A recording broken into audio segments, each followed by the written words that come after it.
What's up, ASG? This is our official ASG review for Captain America Brave New World. Let me just get my points, bang out my points. Okay. I think of course, I read all the jibber jabber about this movie. People were just bombing this movie. I think it's getting way too much hate.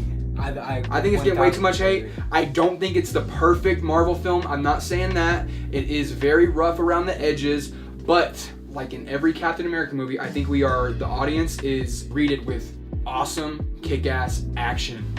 And that's what I love about it. Say what you want about all the little rough nitpicks. Whatever you have to say about the movie making aspect, I honestly think it was a fun movie throughout the whole thing. Yeah, I 100% agree. I mean, once we get more into spoilers, we'll definitely, kind of get into break the it video. down. I mean, like you said, I think it was just solid. Maybe not the strongest Captain America film, but Definitely not. Definitely deserving of being a Captain America film. If that makes sense. Definitely not the strongest, but it doesn't take itself too serious, and it's something I always say about films. Sometimes it doesn't take itself that serious, but I think that's a good thing with this one. I mean, it was just a fun time, really. It was just a fun experience in that theater, just seeing Bucky get into, not Bucky, he get into all of this stuff with the new Falcon. Joaquin. He's the new Falcon. He's our new Falcon, and it was a cool introduction for him. Yeah, and I'll just say this, I think Marvel did need a movie like this to show them you got to rebuild it from the ground up. Now you start with your Captain America, and you're basically rebuilding from the ground up. Yep. Which is kind of poetry in motion, because the movie is kind of a new Captain America. How is the world gonna take this? How are they gonna adapt to this change? Yeah. Or how is Sam Wilson gonna adapt to being Captain America? That was He's not Steve Rogers. Yeah, that's the kind of the whole thing. If you were expecting this to be kind of a established Sam Wilson, we're still not there. I mean, after watching Captain America or Falcon and Winter Soldier, that at the end of that he gets the mantle of Captain America. So then you're like, oh shit, okay. So yeah, this doesn't really still establish him. It is kind of him, kind of just still adapting to this role, and you could tell he's been working on his game. You could tell he's training with Isaiah. Yeah. He's training with Isaiah. He's doing a bunch of stuff. He's getting the Captain America feel, but he does struggle with a lot of I didn't take that serum, which was brought up a lot, and he's like, man, fuck, I didn't take that serum. I think he proved his stuff, but I do think we'll get into that later, but I do have a comment about the wings. I mean, let's get into this one. You want to get into it? Yeah. Okay. Man, with the wings, I thought it was pretty cool. I did have a qualm about the white suit that they originally had in there, but I think the one he ended up getting was way better. It is a whole new upgraded suit that we get. I mean, the opening scene is literally him taking down the Serpent Society and getting his hands on some adamantium. Yeah. First name drop of adamantium. Yeah, adamantium is a core thing for Wolverine, for Lady Deathstrike, for really the X-Men mutants in general. So we're obviously ramping up toward that. Yeah. So that was awesome to see. That's little drop-ins that they do. Yeah, but to keep the world going. Like I was saying about his suit, is in the beginning we get to see that he has this Wakandan upgraded version of his wings and his suit, and he has the Black Panther power where he can absorb a bunch of kinetic energy from someone's attack. Here's my problem with that. You didn't like it? I didn't like it because it's more of just that's supposed to be somebody else's thing. Well, yeah, that's somebody else's thing, but also it's just I guess somebody else's thing, but it's also he was able to defeat Red Hulk because he had Wakandan tech. It's I would like Captain America to at least have his own way instead of using Wakandan tech to get him and using using the not the vibranium, but just using the little, what's it called, the kinetic energy blast. I don't know. Yeah, I do agree. It does kind of take away from it takes away from the skill of Captain America. But I do like the fact that we get moments of him outside of the suit though, still kicking ass. He has at least 2 fights, I think, throughout the movie where he's out of the suit, and even Giancarlo, I can't remember, Sidewinders, he even makes a point at, you're nothing without your suit, and then he fucking kicks him. He kicked the shit out of him. He kicked the shit out of him. That was a crazy kick. Yeah, I mean, those moments were actually really good. Mm-hmm. I did enjoy those. But those showed me like, yes, he has all this upgraded tech. He's but he's still Samuel. He's still Captain America. He's still got that skill. He can still fight. And you know, that's kind of like the main thing of the story. Like, he could still kick ass even without the serum. But then it's just like, okay, but he needed Wakandan tech. He needed Wakandan tech to really secure that dub. What did we think of? You see the leader, and he's like pulling strings. He's doing all this. I thought that was a little weak. Really? I thought that was kind of weak in that. I thought they were just. It was very like. You see it all the time. Like, oh yeah, I'm getting myself up for a bigger plan. Right. It did feel kind of Riddler. It did, but I kind of liked it. It was more traditional. We was the first like traditional MCU villain we got in a long time. Because I mean, I don't know, it felt kind of grounded, and that's really what we needed. Like the MCU needed. Yeah. In these past couple movies. And of course, I mean, just bringing back like this character that we haven't seen since 2007. Yeah, and it's pretty badass. He agreed. And you see like you see little clips like of obviously the news. They're pulling the fight scenes from Hulk. And stuff like that. You see you see Abomination. You see Thunderbolt Ross's daughter. Yep. And then you see her on the screen. But yeah, it pulls was up too. Yeah. Yeah. That was for like a little small scene, but little cameo. Like I said, the plot needs a little work. Like the story needs a little work. So, but the fun you get is like, oh, rah, Red Hulk and fucking Sam Wilson, Captain America, kicking ass, hell yeah! And I think you get most of that the whole movie. Yeah, I can understand where you're definitely coming from with the leader kind of pulling the strings. It kind of feels like weak. I did enjoy it. I do think some of it was kind of weak. But I really did like the play on like what is Ross up to kind of thing. But it was literally just him keeping him alive so he could stay alive. Yeah, and obviously we knew he was going to become Red Hulk. I liked the build up. I thought it was a cool build up because I mean have been against the kind of like protege has been like wronged by the master and he's coming back for revenge. Usually I don't like that thing, but like this time they executed it pretty good. Keep him alive just to not only like pump out government projects, but just to keep like pumping out medicine for Red Hulk. For Thunderbolt Ross's heart. And that was the twist. Thunderbolt Ross thinks like this medicine that the leader is giving him is like keeping him alive, but no, it's actually filling him with gamma radiation. And just waiting to like burst the dam of him becoming in the flesh. I love that. Like the whole time, I think like maybe 2 or 3 times we get the tease of him about to switch. I love those. I really liked the beginning, kind of taking it all the way back. With the Isaiah Bradley fake out, kill, why is he shooting, da da da. I actually really enjoyed all that.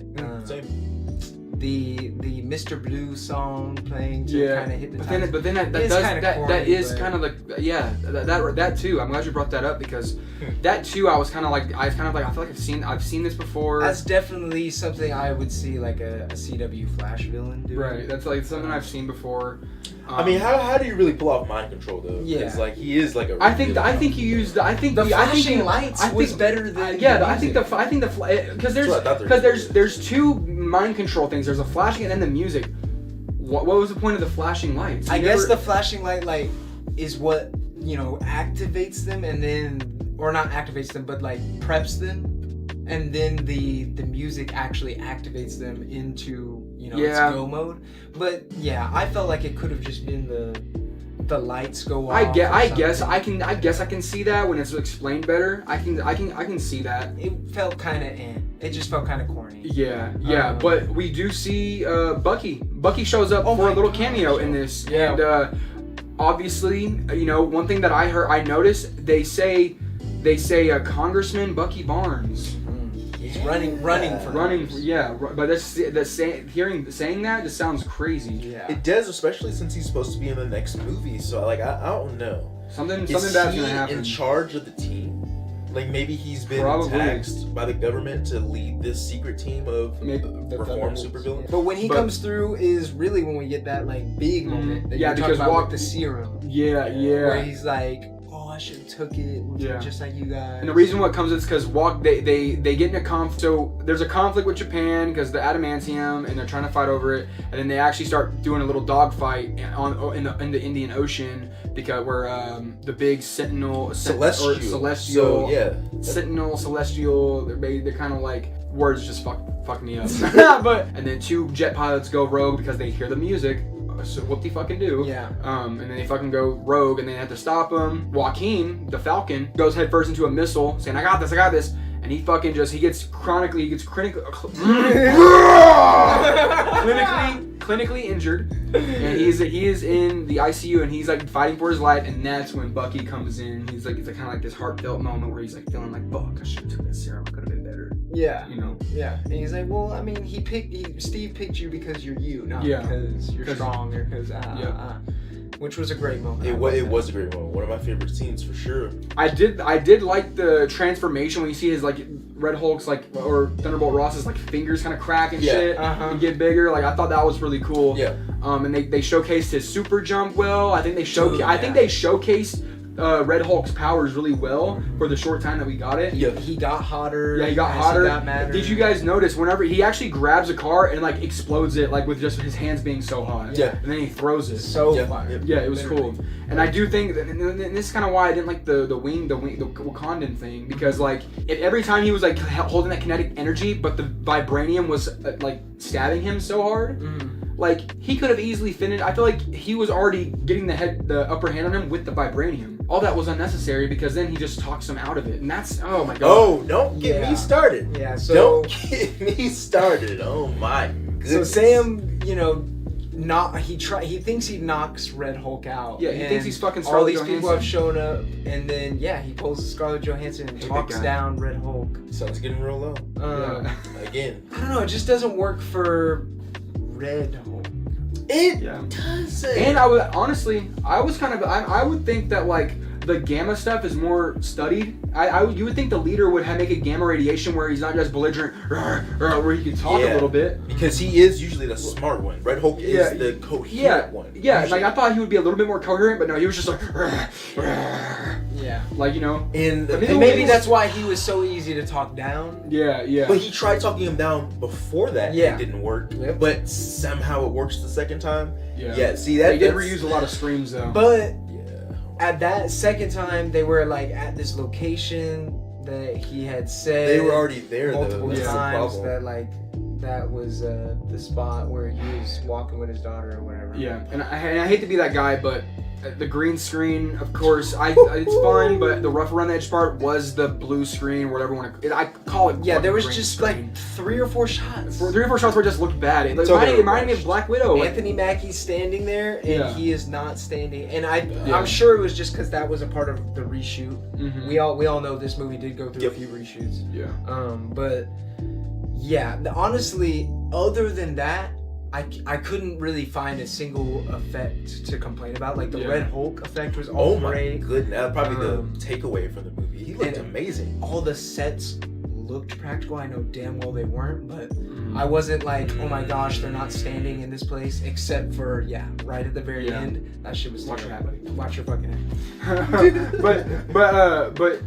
head. So I loved Red Hulk, but Thunderbolt Ross as like the character, I don't think Harrison Ford was really doing it for me. But he just seemed like a little baby. Like I'm just like he didn't seem like the smart, like assertive guy like we got that was Thunderbolt before. Mm-hmm. Like I thought he did a good job of being a stern, strong. Definitely. Harrison Ford just seemed like a fucking baby. He made the strong character, the strong commander, feel like a baby. He doesn't pass up the other Ross, but that kind of I did end up liking Harrison Ford way more than I thought I was going to. Yeah. He's a good politician, I will say that. A very good politician. Yeah, maybe he should have just been a president instead of, what do you mean? Thunderbolt Ross, but, I don't know. But obviously they wanted him to be Red Hulk. He was changing, because he was a much more, he even said he was a much more, like, volatile character. And then he had to just tone it down just to get office, and then just to fucking, of course he had to shave the mustache to get the election. I mean, that's how I saw it, at least. I mean, I think he was saying like the whole movie trying to change and be a better person, and saying that to his daughter and everything. Which I do understand that, but essentially not the same character. At a point, it was like, okay, where's the Ross that we do know though? Because he is angry and he is in these spots where Ross would act different. They did show a little glimpse of him like freaking out on the press, like that type of Ross. Like, I mean, I can see that. Mm-hmm. I can see that where he is trying to change, but it's just like, I don't know. He just seemed like a baby. Or like there, you can still be changing, but like you still. It's like whenever Captain America, he needs the super spy, the fucking Red Room girl from Israel. Mm-hmm. Forgot her name. But there's a Red Room girl from Israel that is like a secret agent, and she's like super short, and she's from Israel, and she fucking just, I don't know why she's there. Is she about to be, new Black Widow? That's exactly what I was fucking thinking. Is that new Black Widow? What the fuck? Because, another thing we haven't brought up is Ross does ask Sam to rebuild the Avengers. Right. I think that was in the trailer, so we didn't know. Yeah. But at the very end, what we didn't know is that, he takes on that job, but he's going to do it himself, not with Ross. He is going to rebuild the Avengers. So, I wonder if that's going to just be new fucking Black Widow, new Falcon, and new Captain America. Two flying characters. Yeah, that's... well, I mean, not really two flying... It's not that it's two flying characters, it's two winged flying characters that were both the Falcon. It just feels too condensed. It feels like a too condensed... like, it just feels so condensed and, like, all in our face. It's, like, not all in our face, but, like, it just feels like, why? Like... It's redundant. Yeah, it's like, why? Like, I don't want to see two winged characters on the Avengers. Like, shake it up a little bit, you know? Yeah. Like, I don't know. Maybe I'm just being nitpicky. And there'll obviously be other Avengers. It's not just going to be them three or them two. But still, it does. It's like, I mean, we already have Captain America / with Falcon's powers right here. Yeah. What the fuck is your, purpose? But I mean, you gotta remember, we got Young Avengers coming up. We got all those versions going around. So I mean, that's true. If it's not gonna be this new team, it's gonna be like a different team. Yeah, but that brings me to our post-credit scene. Mm-hmm. So our post-credit scene, we have the leader. He visits so and so in the thing. Or Cap visits the leader. Cap visits the leader in that little prison. Until the shot. Which for some reason I thought I thought they were gonna like show like a panning camera of other villains inside the. That could have been cool. Yeah. But we do revisit the raft a couple times. Yeah. Movie, which is great. But he goes to visit the leader, and the leader's basically just tells him, all the calculations are in his head. Yeah. Telling him all the calculations are saying that there's more worlds and there's more heroes, and he's not ready to face them to protect his world. So. And then they talked about alien threats. That thing with Bucky talked about alien threats, but I don't know. But man, I just feel like it's time for us. I do want to shout out Josh, because me and him were talking on Messenger, and he had a really good point. He was saying that this definitely pushes the MCU forward, and I couldn't agree more. Like, I think this movie definitely was one of those movies that pushes the MCU, to like get comfortable with where we're going. Yeah. And you're about to get more incursions, more events coming on like this, like newer characters, newer threats that we've never seen before. I 100% agree. Like you said at the beginning, like this was one that we needed for the MCU. I feel like the Cap movies are always going to be like a bar setter for like where we are. So for this one to come out and not shit the bed, in my opinion, I know there are some people that are... People are already dragging this movie. Yeah, people are dragging this. But that's like the cool thing to do with Marvel movies. Yeah, I think it's just the MCU fatigue, I guess. It's cool to hate on them. Yeah, but I think this was a good, like, okay, we were done with all the bullshit that we were doing. Deadpool and Wolverine was great. This was, solid. We're chugging along. We're doing good Marvel things, because not every MCU movie, and y'all can stop pretending, not every MCU movie from Phase 1 to Phase 4 was absolutely flawless. We had some absolute shit in there as well. So, and it's funny you mentioned Deadpool, Wolverine. Like, you run into this problem where you get these like so powerful characters, like they're so powerful. And when you bring them to the big screen, you have a problem with like scaling back that power to make them like defeatable by the main antagonist or protagonist. But I don't know. I was ranting. I loved their fight though. I really did love their fight. It was cool. I wish it didn't end like that. I honestly wish like Hulk would have just popped up. Why not? Right. He was rumored too. I thought we were. Well, and here's the thing. Like I said in the car, I would have liked fucking. Here's how I would have liked the movie to end. Like Thunderbolt Ross is like escaping the U.S. government, kind of like Hulk does. Hulk did at first, where he just super jumped away from the U.S. anytime they were coming after him, and he would because that was the thing in the movie. Hulk was on the run, then he would be Bruce Banner, but then when the fucking army gets him, he gets mad and then he super jumps somewhere else to get away from the U.S. Army. And I thought that's what was gonna happen here. And then that lady who's getting all the Thunderbolts together was going to go in and like talk to hey, I got another position for you to lead the Thunderbolts. Yeah. And then when we didn't get that, he had like a way better idea for the post-credits scene, which was essentially that scene. Yeah. But it was Bucky instead of it was Bucky. Yeah. Why? Should have been. Yeah, because we're going into Thunderbolts. Thunderbolts is coming out in May. Yeah, would have been so hype. I don't think we really talked enough about other Falcon. Oh, he didn't need to be there. Him, Sidewinder, did not need to be there. Why introduce a character like somebody from the Serpent Society, a group of fucking humanoid snakes? Why think that's a good idea? I like him as a guy. Giancarlo, great actor, but he didn't add anything to the story. Yeah, it was just Falcon, weird. New Falcon, maybe. New Falcon, Joaquin, maybe. I want to see more before I really say, but his quips just didn't hit for me. No, they didn't. And he was Mr. Quip, so I just didn't really like him all that much. His design's cool. I like how they said it's his old suit. Yeah, that's cool that it's like an old classic Falcon suit, but now he's gonna get the same Wakandan upgrade. It sounds. I don't want to go there. Give me that Wakandan hookup, man. Yeah. Hey, Gotta get more of those Wakandan upgrades. I don't know. His character was kind of insufferable. I didn't. I mean, I get it. He has some good moments. He's being a playboy from fucking Miami. Like he's got that like a Miami vibe. He's the comedic. They tried too hard. He tried way too hard for him to be quippy. I'm gonna go ahead and give my rating for this movie. Go ahead, bro. I'm gonna go with a 7 out of 10. You know, like I said, I'll say it again. I sound like a broken record. Very rough around the edges, like very, but it really did give me that feel like, you know, like it made me feel like really happy to see the action. You know, who gives a fuck if, like, you know, maybe the story's not there, the plot's kind of the dialogue's kind of but the action was there for me, and I think that's a big thing with Captain America movies. It could be like the most flat story, but if the hand-to-hand combat's there, the action is there, the highs and the lows are there. You know, I think that gives a bump in score. Like I think they hustled their ass off with that shit. So I fucking give it a Red Hulk smashing 7 out of 10. The 7 out of 10 for me as well. I mean, absolutely solid. I think after watching the first 3 Captain Americas and then going to this really carries a lot of the themes from the first 3, even without Steve Rogers, which I really enjoyed.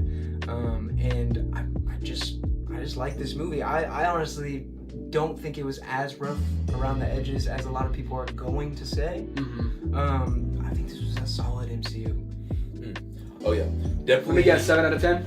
Yeah. Oh yeah. Oh, most definitely. I was thinking about the minute I left the theater. Actually. Copier. 7 out of 10. Copier. But Red Hulk was goated, man. I don't know. This is. I'm sure we can agree. This is like probably the least strongest of the Cap films. But I mean, that's okay. Yeah. I still enjoyed myself. I saw something on like Screen Rant that I just seen on my Instagram. It said that Brave New World debuted with a higher score than first Captain America. Really? Yeah. And this movie, I do feel like this movie's still gonna make some money. Dude, I really hope it does, because I mean the MCU needs it. These next 3 movies are like But everybody's just gonna be talking about the negative. Nobody's gonna talk about how fun this movie is.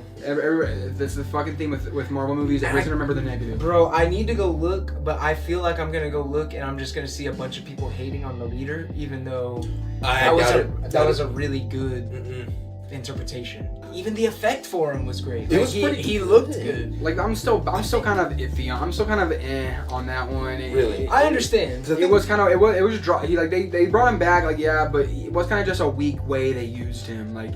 It did feel like there was two different subplot stories, like with the Sidewinder shit, Yes. the Serpent Society. Yeah. It feels like there was two subplots combining into one. This is and another it thing. really just, I don't know. It kind of. Matter of fact, fuck you, little motherfuckers that were at the fucking movie, climbing over the fucking thing, and then putting the flash on at everybody in the fucking theater. Through the Makes projector no screen. sense. Through the no, it wasn't. It was below it because there was a border. Yeah. And then like these kids were like hiding over it and like doing this. I don't know how the fuck they got back there. Exactly. They need better security up there, guys. Yeah, and then I see these little fucks jumping over the little border and like just running away. And it took me out of the movie for like 30 minutes. So maybe this movie was an 8 or 9 out of 10, and I couldn't put it together because my mind was like, what the fuck? I'm pissed off, like those little fuckers just ruined the movie going experience. But ASG, thank you so much for tuning in to this ASG review of Captain America: Brave New World 2025. Thank you guys so much. Hulk, smash that like button, smash that subscribe button, smash that notification bell. Yeah, that one that's going up there, you see the cursor? Click it. Oh, there we go. If you do that, you will get notifications every single week because we upload weekly. ASG, as you know, when you subscribe to another strong geek, doesn't mean you are strong physically like the Red Hulk. It also means that you are strong in the mind, soul, and spirit. ASG, thank you so much. Peace. You can't see it, but I'm holding up peace signs.